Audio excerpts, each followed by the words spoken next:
Marcus stared out the office window, mechanically clutching an old plastic pen in his hands.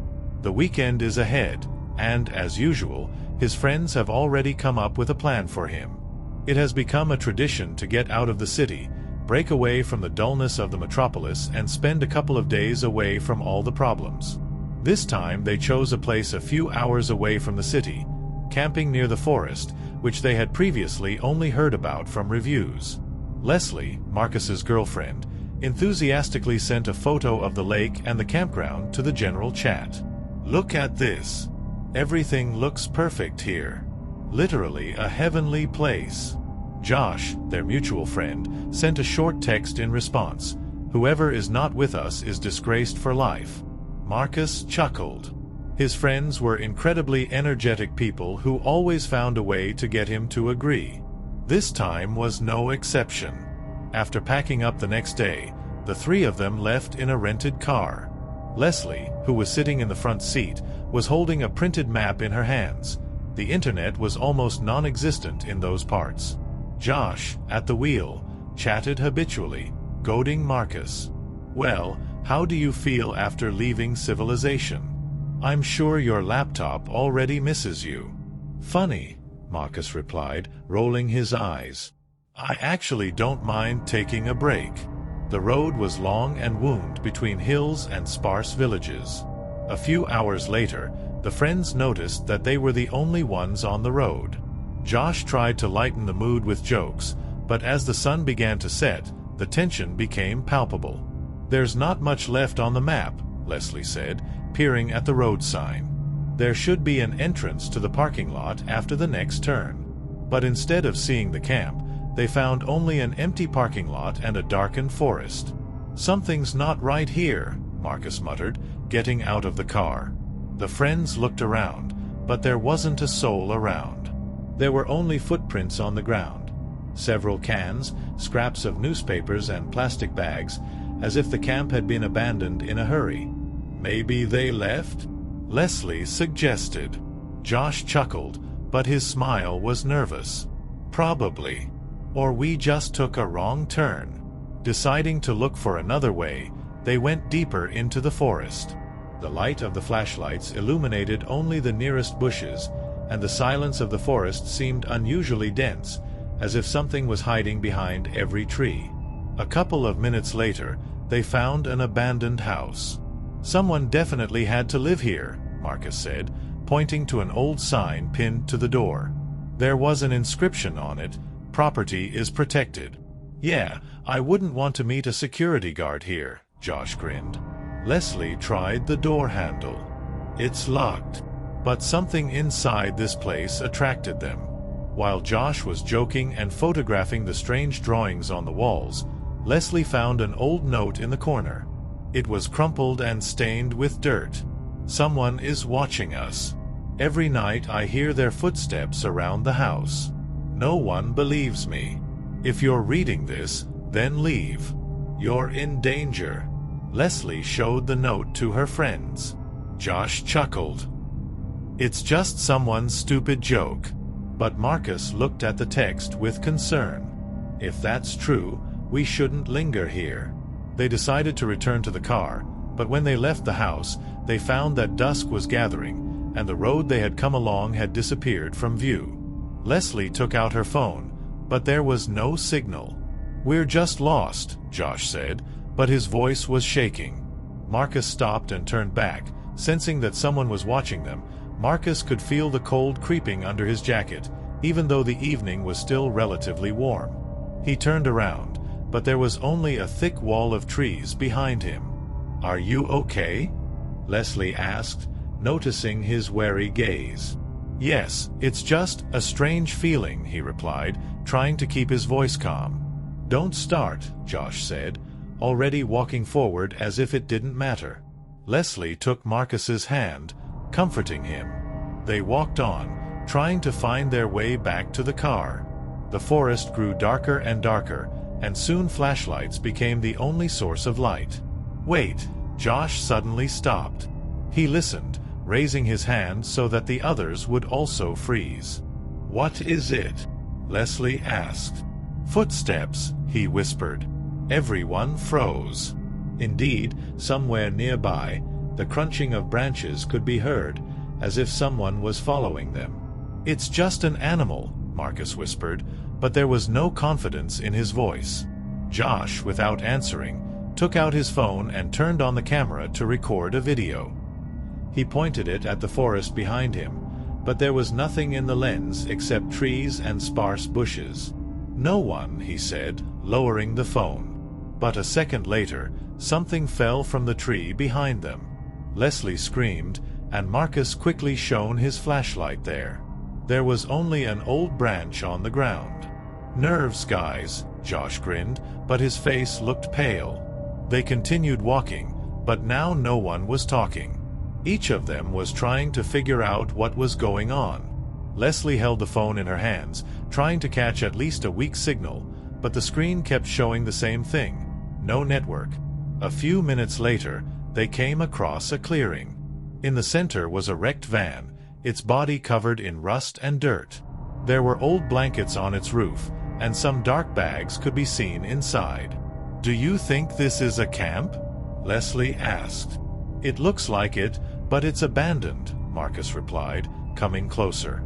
Josh followed him. He opened the door of the van, which creaked pitifully. There was a mess inside: boxes, old maps, and what looked like clothes. But what attracted the most attention was a stain on the floor that looked like dried blood. "This is not a joke anymore," Marcus said softly, stepping back. Josh stared at the spot in silence, but suddenly noticed that one of the bags began to move. "What the hell is this?" he exhaled, retreating to his friends. Leslie screamed when a large rat got out of the bag. "Let's go!" she shouted, but Josh grabbed the phone again and started filming.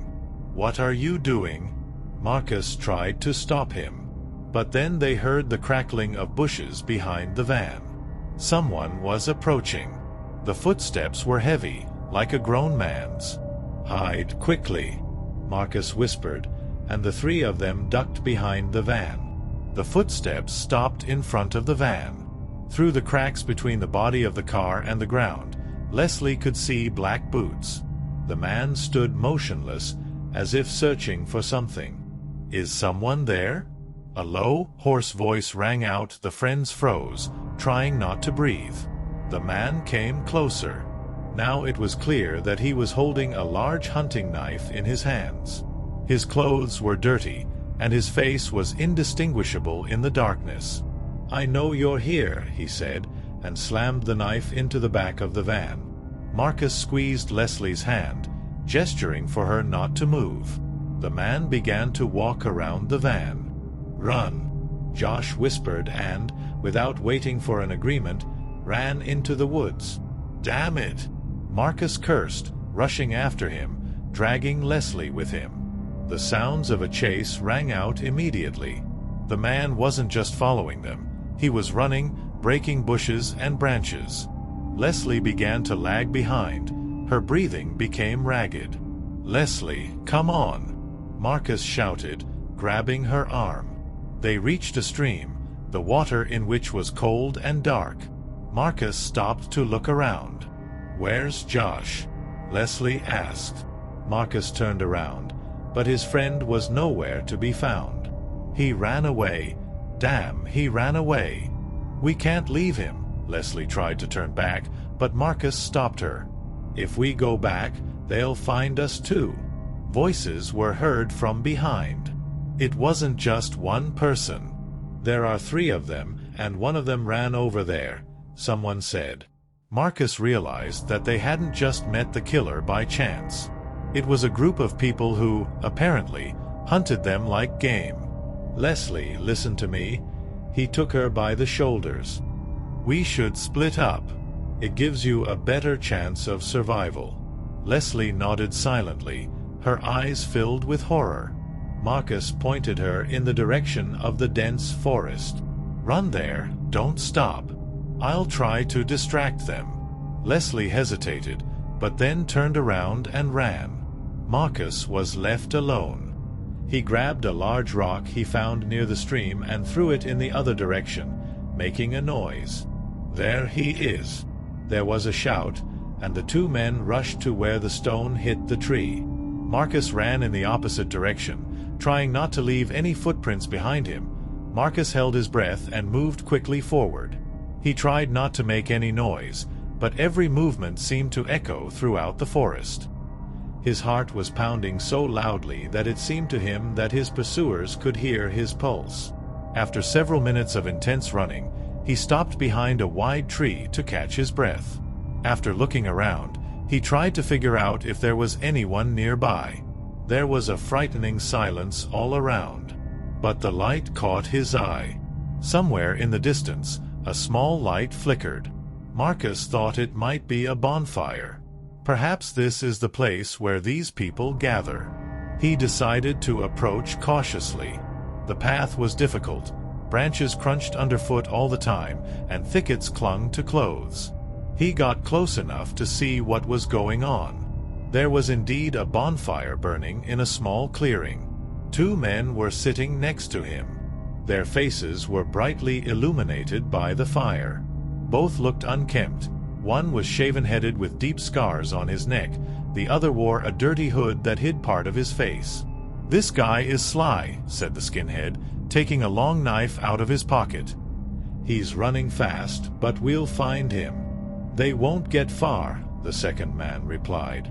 "Our traps will stop them anyway." Marcus tensed. Traps? He looked down at his feet, afraid of stepping on something dangerous. The men continued their conversation. "Do you think the kid who ran first is ready?" the skinhead asked. "Most likely. A trap near the ravine won't let you down." Marcus felt a chill run down his spine. They were talking about Josh.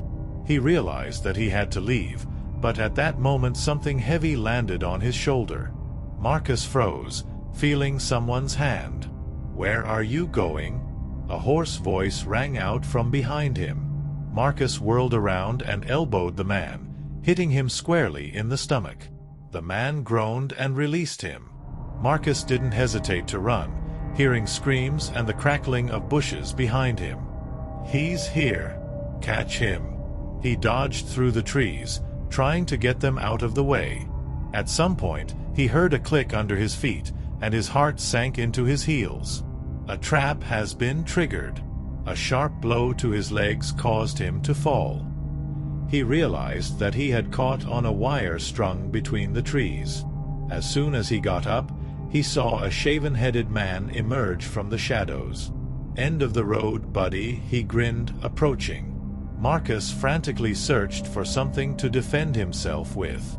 His hand found a stone, and without hesitation, he threw it in the attacker's face. The skinhead screamed, clutching his eyes, and Marcus started running again. His leg hurt after the fall, but he couldn't stop. Now he was moving blindly, not knowing where he was running to. After a while, he heard a faint scream. "Leslie?" he whispered, slowing down. The scream was repeated, louder now. It was definitely her voice. Marcus, overcoming his fear, ran towards the sound. He got out into another clearing, where he saw Leslie. Her hands were tied and her mouth was taped shut. She was sitting on the ground, tied to a tree. Next to her was a man in dirty camouflage, who seemed to be looking for something in a backpack. Marcus crept up carefully from behind, trying not to attract attention. He picked up a thick stick from the ground, which was heavy enough to use as a weapon. When the man turned away, Marcus jumped up and hit him on the head with all his might. He fell without a sound. Marcus quickly ran up to Leslie and began to untie her hands. "Are you okay?" he whispered, tearing the tape from her mouth. "Yes, but they're everywhere," she replied in a trembling voice. "Josh." "I heard him screaming." "Where is he?" Marcus asked. "I don't know. They took him somewhere in that direction," she pointed north. Marcus helped her up. "We need to leave before they get back," he said, but deep down he knew he couldn't leave Josh. "We can't leave him," Leslie said firmly, guessing his thoughts.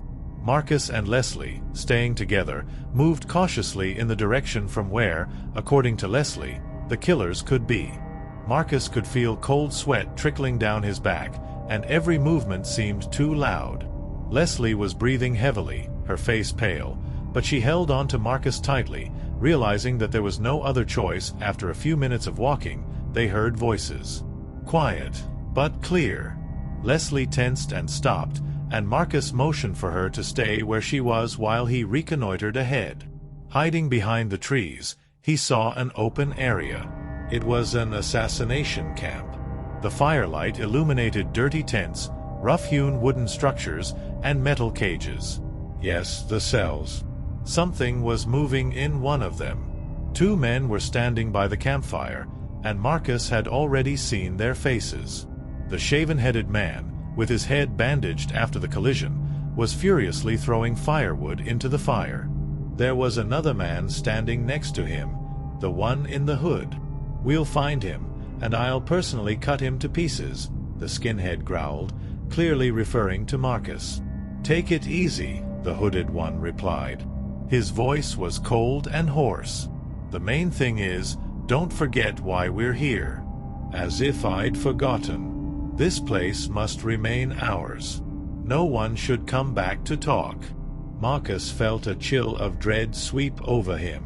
These people were doing something much more terrible than just catching victims. He continued to watch until the skinhead abruptly turned around. What if this guy is already dead? The traps are old here, and that ravine. "Quiet." The hooded one interrupted him abruptly, nodding towards the cage. "Do you want everyone to hear?" Marcus noticed movement inside the cage. Human. Josh, probably. But before he could even think, another man approached the camp, dragging something behind him. It was a body. Marcus couldn't make out the face, but the clothes looked familiar. "This is what I found by the stream," he said, dropping the loot in front of the campfire. Leslie, who had quietly approached Marcus, squeezed his hand until it hurt. She recognized Josh's clothes. "Still breathing?"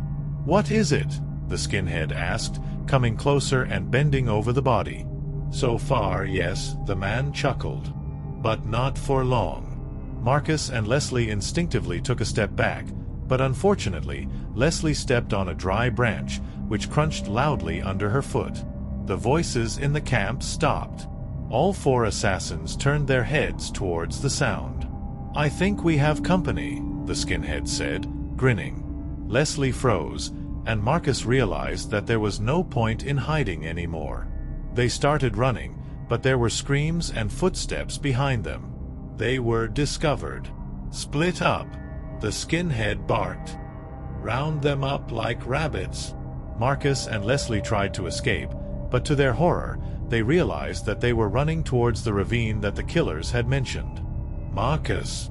Leslie shouted, pointing ahead. He looked and saw a stretched rope. They barely had time to stop. Footsteps could be heard behind her, and Leslie, without hesitation, climbed the nearest tree, motioning for Marcus to follow her. He hesitated, but followed her example. They had climbed high enough so that they would not be immediately noticed. Voices were heard from below. "Where are they?" the skinhead barked. "Somewhere nearby," the hooded one replied. "They couldn't have gone far."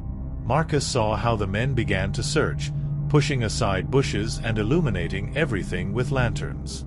One of the lanterns suddenly illuminated the tree they were sitting on.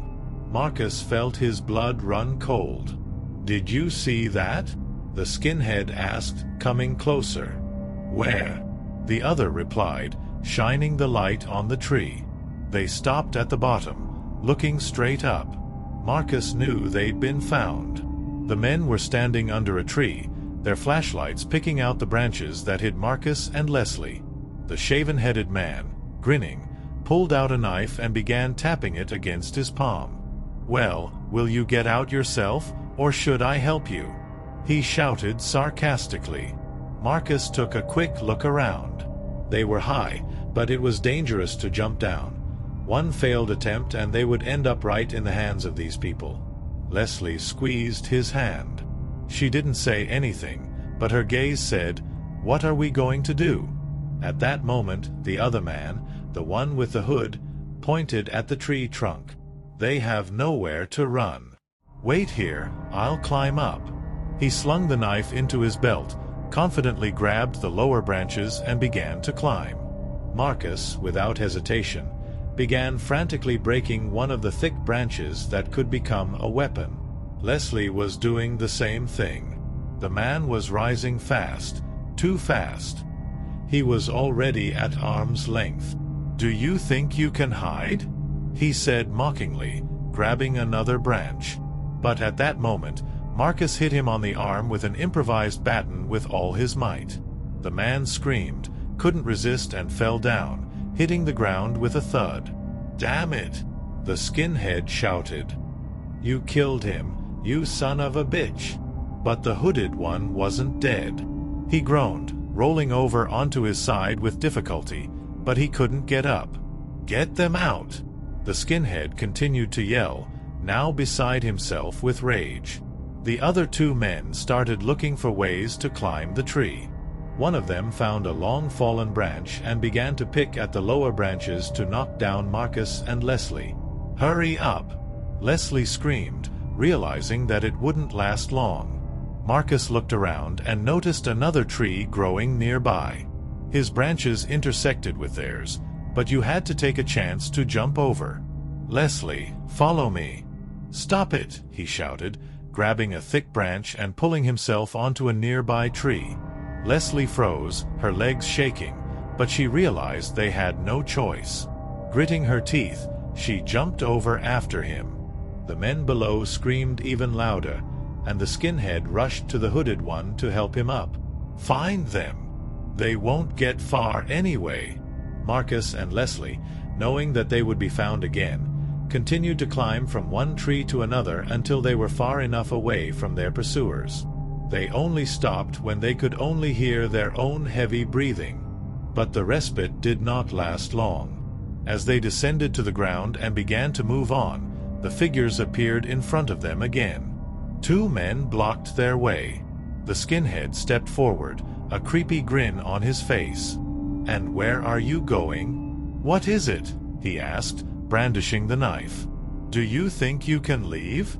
Marcus felt Leslie squeeze his hand. There were assassins in front of them, and a dark forest with traps behind them. There was no way out.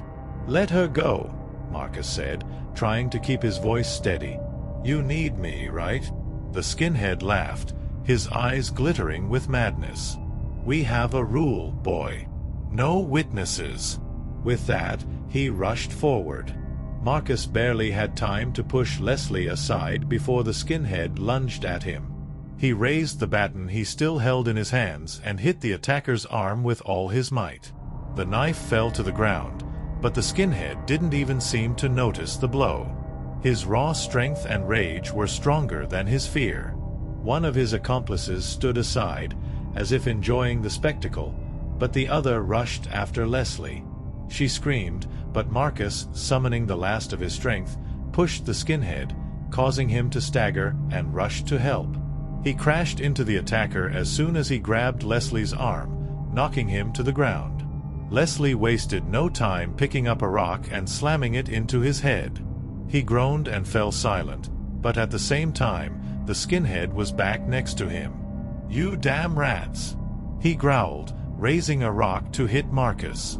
But at that moment, a loud scream rang out. It was hooded, limping and leaning on a stick. He came out of the forest. "Stop. We need to save them for later. Can you hear me?" The skinhead, though angry, obeyed. He lowered the stone, breathing heavily, and spat at Marcus' feet.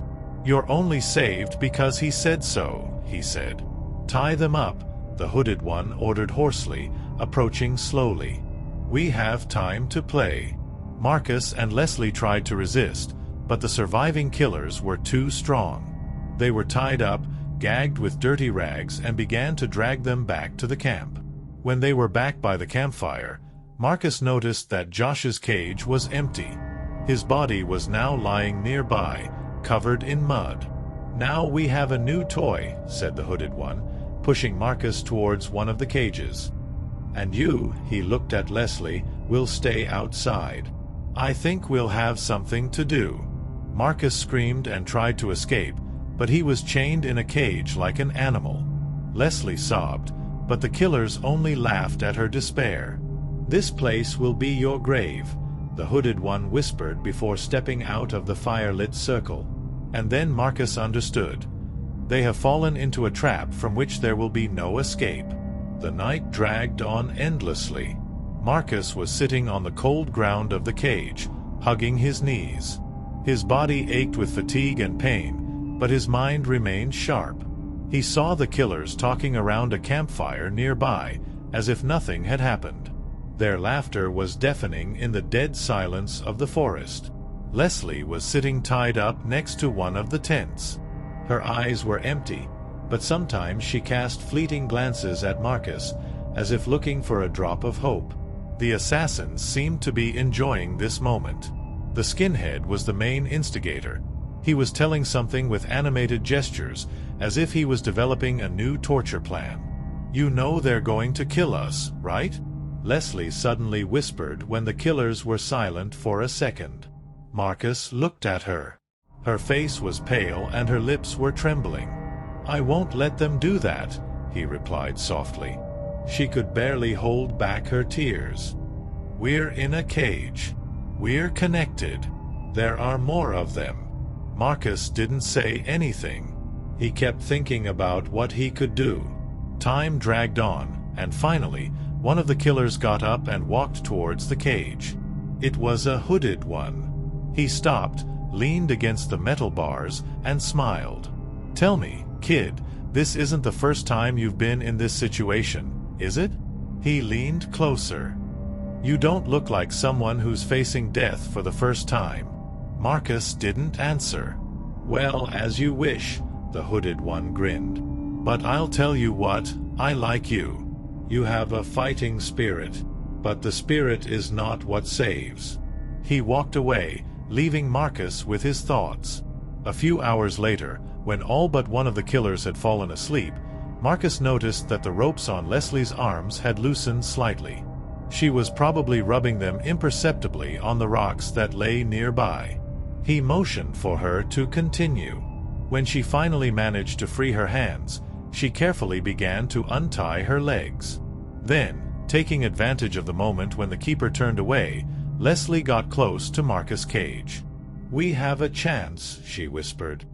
"I found the knife." "Be quiet," Marcus warned, fearing that they would be noticed. But suddenly, a gruff voice cut through the silence. "Hey!" The watchman turned around. "What are you doing there?" Leslie barely had time to grab the knife and hide it behind her back. "Get back to your seat." "Stop it," he barked, getting up and walking towards her. Leslie took a step back, but suddenly jumped forward and plunged the knife right into his stomach. The man let out a hoarse cry, fell to his knees and lay still. The noise woke the others. "What the—" The skinhead jumped up from his seat, grabbing for a knife. Marcus, freed with Leslie's help, jumped out of the cage. They ran. There were screams behind them, but the forest was once again becoming their ally as well as their enemy. They ran without thinking about the direction until the sound of footsteps and screams began to fade. But at some point, Marcus stopped. "What happened?" Leslie asked, startled. Marcus pointed ahead. Before them, as before, stretched endless trees. But now they realized that they were running in circles. And from somewhere in the darkness, a familiar laugh rang out. "Did you really think you could escape?" The hooded one stepped out of the shadows, followed by the skinhead and another assassin. Marcus and Leslie were surrounded.